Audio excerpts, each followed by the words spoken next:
Every executive EV forces one choice. The G80 answers bluntly. Do you buy the car you sit inside or the car you load? Genesis picked the seat and spent everything there. The 2026 facelift added a full 5 inches of wheelbase, nearly all for rear passengers. But one number at the back quietly disagrees. Hold that thought. The shape earns its length, low and stretched past 16 feet. The company officially calls this proportion athletic elegance. Europe's efficiency label rates this 1B, not A. Subscribe now, before you shortlist a German sedan, because this comparison does not end the way you expect. The full-width lettering spells Genesis across the trunk lid, replacing a winged badge nobody recognized. 2 thin lamps run the width, the same signature repeated front and back. Genesis calls it 2 lines, and it is the only styling motif the brand repeats everywhere. Stretched out, the case gets stronger, 16 feet 10 inches nose to tail, and it looks it. 124 inches between the axles, a full hand's width more than a BMW i5. That is where the update money went. Not into the nose, into the space behind the driver. The wheels sit flush under arches that barely flare, so the length reads calm rather than heavy.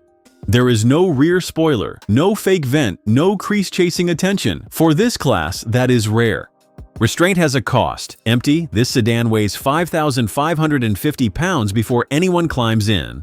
Nearly 3 tons of sedan needs a very large battery just to stay competitive on range.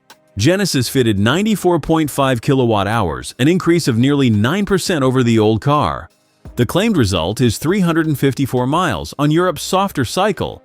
But a BMW i5, still sold in America, claims the same range from 13 kilowatt hours less. That is the trade. More battery, more sound deadening, more mass, all of it spent chasing silence. The grille is sealed because nothing behind it needs cooling air. The charging door hides in the upper right corner, invisible until you actually need it. Behind it sit 2 motors making 365 horsepower and 516 pound-feet of torque. Genesis claims 4.9 seconds, though speed was never the point here. The point was silence, and Genesis engineered it.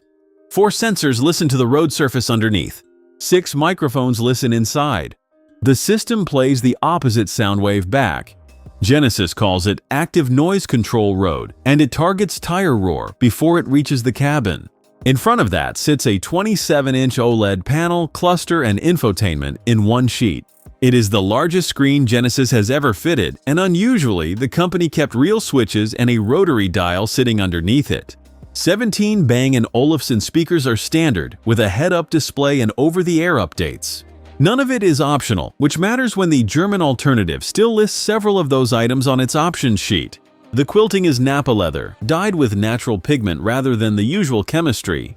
The wood trim is forged from furniture factory offcuts rather than freshly cut timber. Even the cabin fabric uses recycled bottles, which sounds like a press release until you touch it. Nothing in here feels borrowed from a cheaper Hyundai, and closing that gap was the hardest part of building a luxury brand from nothing. And this is where those extra 5 inches of wheelbase actually landed in the back seat. Rear passengers get their own controls, their own climate zone, and the quilting continues back here. Which brings us back to that number, 12.5 cubic feet in a 17-foot sedan. A Honda Civic sedan holds 14.8, a BMW i5 holds 17.3. There is no front trunk either, America's last one listed at $76,000. It still wins on silence and standard equipment. But Genesis stopped selling it here after last year. The Genesis G80 is next.